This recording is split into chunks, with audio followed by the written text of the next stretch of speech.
The film begins with the story of the first Last Judgment. Then, from deep underground, from ordinary minds, monsters arose. They killed millions of people and destroyed cities. A real war began with these monsters, and finally, they were destroyed. At the site of the old well, protective facilities were built, gates designed to protect humans from repeated intrusions. 15 years have passed. The world was able to recover a little after this experience. One of the lucky survivors was Laura. She works at the school. She has a persistent but unsuccessful friend, Milton, who she periodically refuses to date. It is likely due to resentment towards her ex-husband Dave. He was not with Laura on Judgment Day, and she, pregnant, was left to survive on her own. Dave and Laura have a son, Tyler, 15. He spends his days at the skate park with his friends and his girlfriend Maddie. In his spare time, he plays computer games and is a bargaining chip in the difficult relationship between his parents, who split up shortly after he was born. Meanwhile, things are heating up. The eclipse is approaching,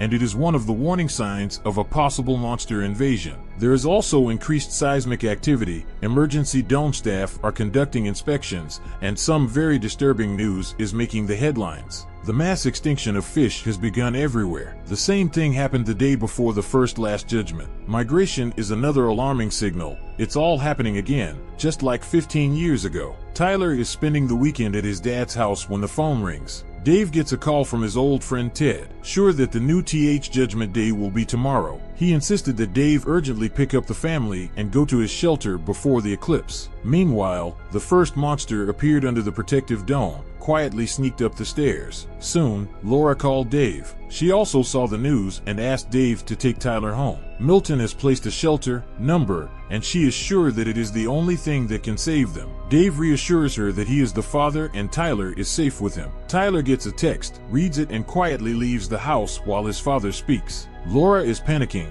Dave's house is not safe and he needs to bring Tyler to her immediately. Dave agrees. He goes to Tyler's room, but he is not there. Milton runs to Laura. The shelter is almost full. They have to hurry. She explains that she can't find Tyler. Milton uses his phone number to find him at the skate park. Tyler is actually there with Maddie. She's worried. Her parents left, leaving her alone. She's scared and asks Tyler not to leave her. Tyler promised that he would never do what his father did. He would not leave Maddie alone. Suddenly there was a sound of birds, huge flocks of birds flying in one direction. The people in the park ran away in panic. Everyone left the town. Dave went to the park to find Tyler. He got stuck in a big traffic jam and ran to find his son, leaving his car behind. At this moment, under the dome, the worker was checking the tools. There was a rustling, strange noise. A monster appeared. It rushed at him and tore the worker to pieces. The soldiers standing nearby fired at him, but in vain. Ordinary bullets did not harm him. Tyler and Maddie watched in horror as panic took hold. Dave runs in as Tyler explains to his dad that Maddie has nowhere else to go and he can't leave her. Laura arrives with Milton and takes everyone to the shelter that has been set up. It's just over an hour until the eclipse. The city is in complete chaos. People are trying to escape. Traffic is everywhere. They finally reach the shelter, but it's cordoned off by the military and only women and children are allowed in. Dave asks Tyler to take care of his mother and takes them to the shelter. She and Milton are still in the crowd. Tyler goes to the shelter but then runs to his father. Laura and Maddie rush after him. Tyler screams, "He's my dad. I'm not leaving him." At this moment, a notice appeared on the board that the shelter was full. There were no more vacancies. Without wasting any time, they ran towards the car. Dave suggests going to Ted's hideout in the desert, and Milton suggests hiding at the school, is nearby, and has a basement. Traffic jam again, dozens of cars blocking the road. They get out of the car. An earthquake begins, and the sun's disk is covered in darkness. The eclipse has begun. Under the protective dome, monsters come out. Their hordes, crawling, flying, take over the city. Dave suggests leaving the town. It's much more dangerous here. He wants to drive himself, but Milton gets angry. It's his car, and he knows how to save people. They fight Dave, but Milton is then captured by a flying monster that flies up into the sky with him. Laura screams in pain. Dave shoves her into the car, and they try to escape this hell. They go along the canal. Dave reassures the kids, "It's okay, we'll get through this." The car is out of gas. Dave wanted to find someone to replace him. There were some cars in front of him. Dave fell into one of them. An old man was hiding in the back seat. He looked at a huge, bloody monster that looked like the skeleton of a bull. He was very friendly. The bull passed the car without paying any attention to them and began to gnaw on the carcass. Dave very discreetly brought the car back to Laura and the children. Now both cars were side by side, but somehow they had to move to the new car. Meanwhile, the bull noticed them. Then the man got out of the car and sprinkled salt from the jar he was holding on the bull. The bull stopped, and the children and Laura rushed into Dave's car. Then the bull charged at the man and tore him to pieces. But Dave escaped. The monsters were rushing towards the city from all sides. Dave was driving down a deserted mountain road. They were heading towards Ted's hideout. It was really solid and looked like a concrete bunker. There were cameras on the roof, but no one answered the knock on the door. It was locked. Ted sat behind the monitor, a gun pointed at his neck, someone standing behind it. Monsters ran in packs down the mountain. They headed straight for the shelter. Dave grabbed a tire iron to try to protect his family, but at the last moment the hatch opened and they rushed in. Dave happily hugs Ted. Next to his wife Stella in the bunker, a soldier is sitting in the corner. Ted introduces him as his acquaintance, Corporal Garrett Jensen. The screen shows monsters trying to break down the door. Everyone is tense and Garrett is left alone. Maddie asks how the monsters sense them. Can they see through walls? Garrett smiled. They react to light, to heat, but I think they see our souls. They are the offspring of the devil, also means God. They torment the flesh, but nourish the soul.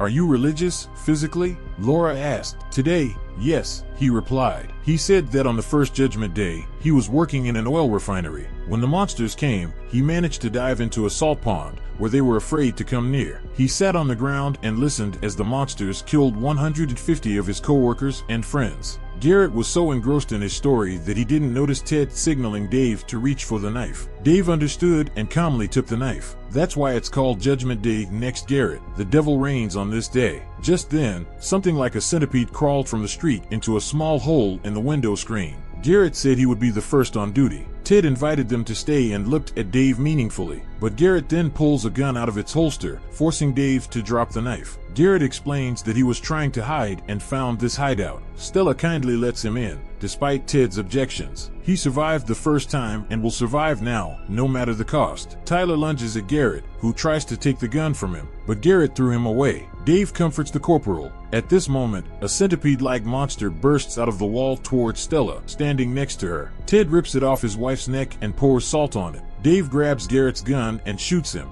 More monsters appear, but everyone manages to kill them. They tie Garrett up, trying to stop Stella's bleeding. Then Dave notices the monsters coming to help the giant bull. He understands that they are doomed. They have to get out of the bunker. The bull tries to break the door. Ted doesn't want to go out. He says his wife won't survive outside. But Stella asks him to come with everyone. There is an underground passage. It leads to the mountains. Garrett convinces him to take her with him. He has a car with a full tank of gas and he can get everyone to the gate. There is a bunker and the creatures are out of there. They won't come back. They didn't believe him, but he insisted. He was just trying to survive and it was in his best interests to help them now. They decided to leave. Take us there and we'll forget about it, Dave promised Garrett. They armed themselves. Ted had a whole arsenal. The bull was getting more and more determined to break down the door, but they managed to escape into the tunnel. They get to the car. Stella is sick. Dave and Laura start arguing. She yells at him that they can be safe now. Tyler then sees a monster on the side of the road. He's dead. Maddie goes over to it. Here, the monster's long tentacles protrude from a hole in the ground and wrap around his legs, trying to drag him away. Maddie screams frantically. Tyler and Dave save her. Garrett offers to help and Dave cuts the rope from his hands. They go to the top of the mountain.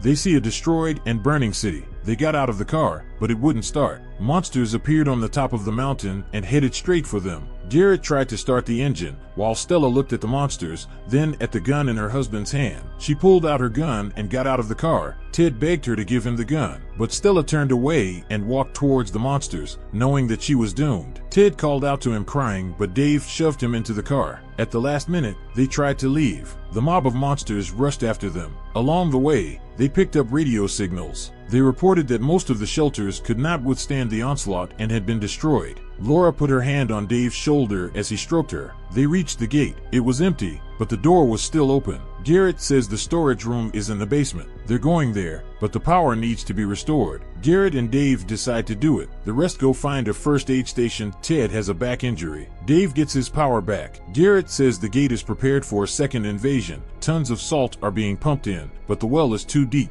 They go towards the others, and then they hear the roar of monsters and see a bloody corpse. There are 2 hours left until the eclipse ends. Garrett suggests hiding in a chemical warehouse. The doors there are impenetrable. Suddenly a monster attacks Garrett. Together with Dave, they try to deal with it, but the rest of the monsters run away because of the noise. Garrett quickly runs through a door and closes it behind him. He injects himself with some kind of drug. His veins swell and turn black. Dave returns to his family and asks Tyler to protect his mother while he is away. He wants to level the playground and run salt water through the tank pipes to scare away the monsters. Laura kisses Dave and tells him to be careful. Dave goes through the vent and sees the monster devouring its prey. Dave had to turn off the faucet next to this chewing monster. He turned on the faucet. Water was collected in the tank. Dave turned back, but the monster smelled him and rushed after him. Dave fought back, sprinkled salt on it, and the monster turned to dust. Meanwhile, the others were hunted down and surrounded by monsters. Tyler fought back. Then Dave's voice came over the loudspeaker. He asked to turn on the fire alarm. The monsters had surrounded them. They were getting closer. Ted told Tyler, "Protect the family, son,"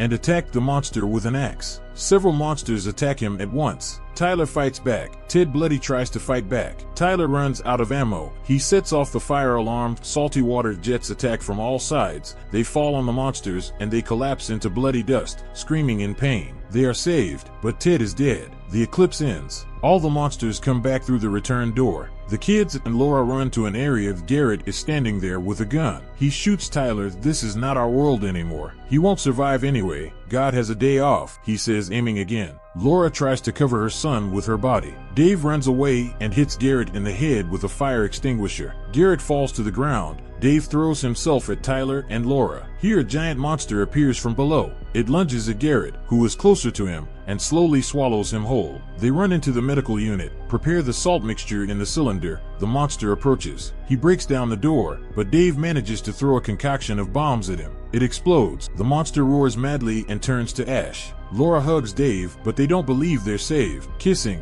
the two couples head outside. The world is devastated, but the monsters are gone. It may be another time of rest, but one thing is clear. Life will be reborn and light will always triumph over darkness. Subscribe to watch more videos like this. Leave a comment about your favorite movie and we will make it next. Thanks for watching.